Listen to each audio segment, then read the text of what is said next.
আসসালামু আলাইকুম। আশা করি সবাই ভালো আছো। আমিও তোমাদের দোয়ায় ও ভালোবাসায় ভালো আছি। চলে আসলাম আরেকটা নতুন ব্লগ নিয়ে।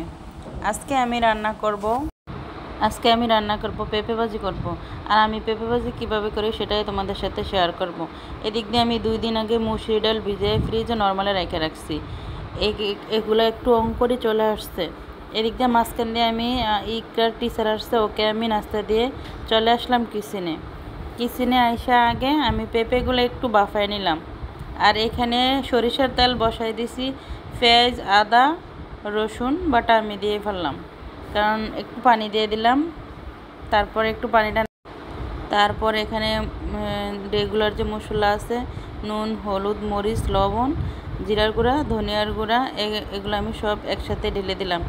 তারপর একটু কষে আমি দিয়ে দিলাম যে সবজিটা কেটে রেখেছিলাম আগে, এই সবজিটা আমি দিয়ে দিলাম। এখানে আগে পেঁপেটি ভাজা ছিল, ওটাও দিয়ে দিলাম। তারপর আমি মুসুরির ডালগুলো দিয়ে দিলাম, তার সাথে দিয়ে দিলাম কয়েকটা কাঁচামরিচ। আর এদিক দিয়ে আমি আবার মাছগুলোরে সরিষার তেল দিয়ে বসায় দিলাম ফ্রাই করার জন্য।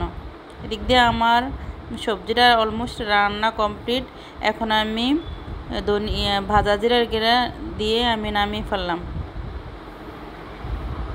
ভাজা জিরার গুঁড়া দিয়ে আমি নামিয়ে ফেললাম। আর এদিক দিয়ে আমি মাছ রান্না করার জন্য রেগুলার যে মশলা আছে ওইটা আমি দিয়ে মশলাটা একটু কষায় নিলাম। কষায় নিয়ে তারপর আমি দিয়ে দিলাম এখানে মাছগুলো আমি এখন ঢেলে দেব।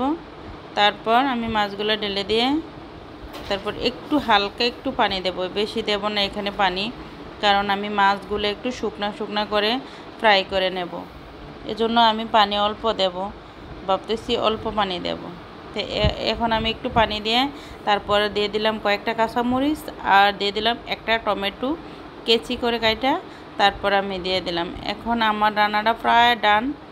এখন আমি একটু ভাজা জিরার গুঁড়া, আমার মাছের বোনা রান্না কমপ্লিট অলমোস্ট। এখন আমি ভাজা জিরার গুঁড়া দিয়ে নামিয়ে ফেলবো।